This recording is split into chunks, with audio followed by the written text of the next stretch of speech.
Hello, I'm Bill Ritchie and I will narrate this video for you. I designed and invented and Ric Miller made the WeeWoodie Rembrandt press.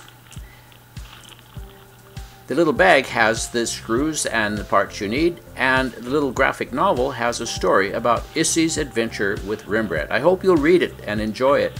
It also helps to understand how the press is put together. And I also like to insert some of my business cards and current brochures. I made up the story of Issie's adventure with Rembrandt to help develop a game eventually. I haven't quite got it figured out yet, but that's where I'm headed. The bag contains all the wooden parts and the rollers, and as you saw, the little plastic bag full of parts.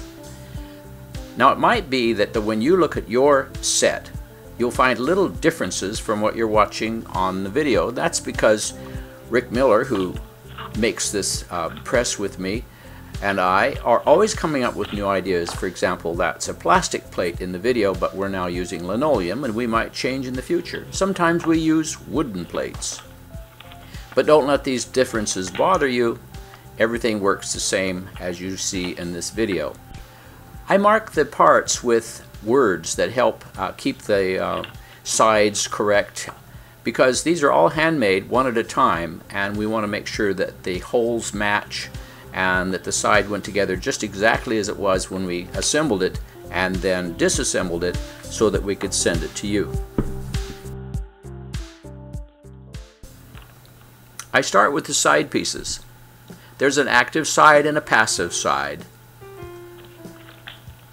There's a bottom piece, and the sides active and passive are marked on it too.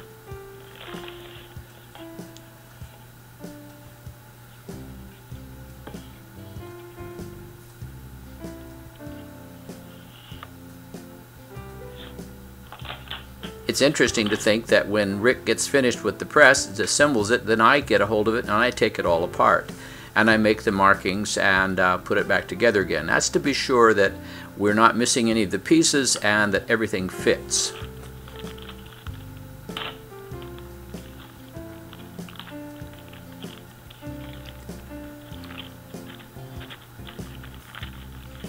The little bag contains all the screws and the screwdriver and what we call the pusher-outer. That's the screwdriver you see me handling there, and it's probably different than the one that you have. And as I said, we're always making little changes and improvements.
I like to start by putting the base on first, and then I put on what's called the crown.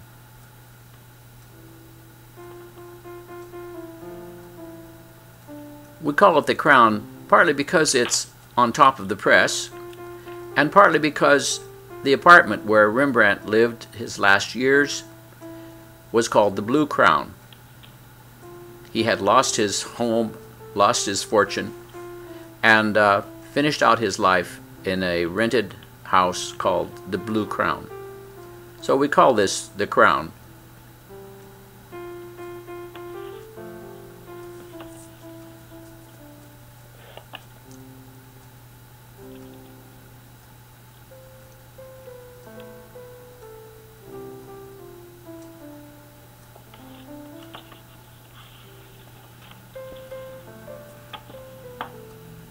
Now that the crown is attached, I like to go back then and tighten the 6 screws that hold the side pieces to the base plate.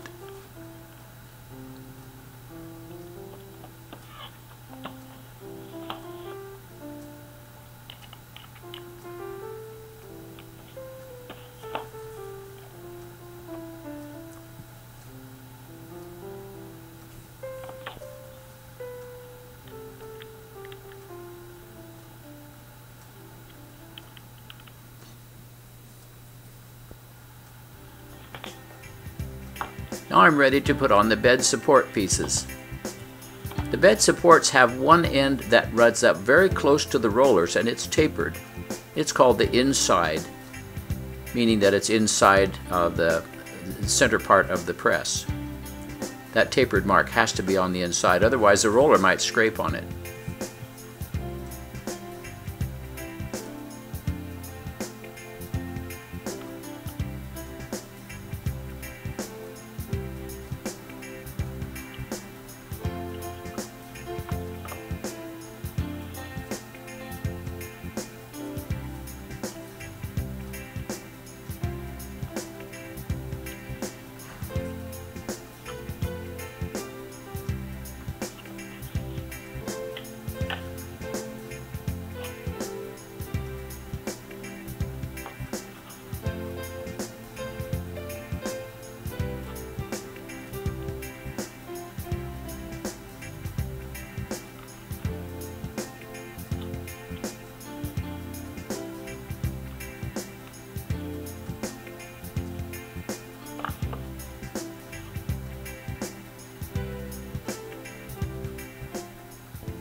That completes the assembly of the bottom and the sides and the bed supports. So now I can put in the rollers. I'll start with the bottom roller.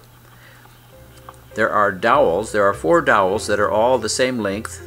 They're a little bit longer than the 5th dowel. 2 of them go in the bottom roller.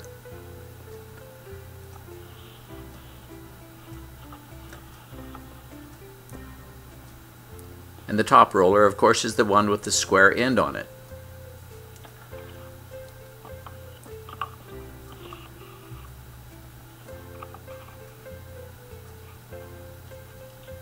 Two of the longer dowels go in the top roller.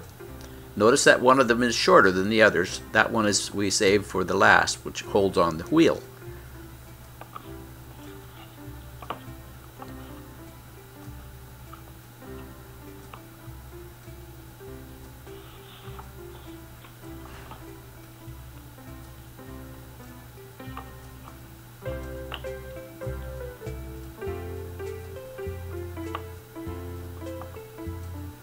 That just about completes it. That's the crown piece. I advise people to put a design on that crown piece, and I put them on laser prints that are included with the set, and you can iron those on. This is called the sliding bed.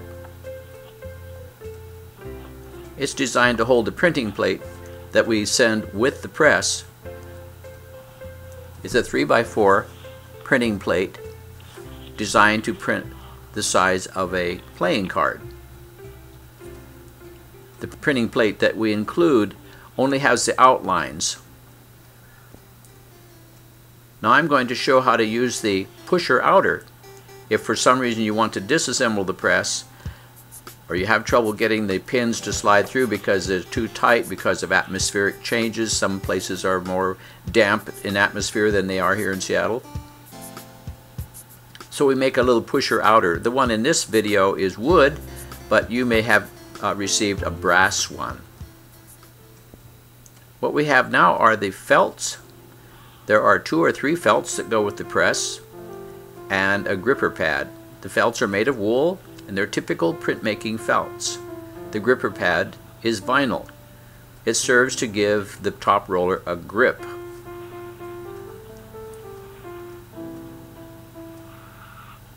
Sometimes it takes 2 hands.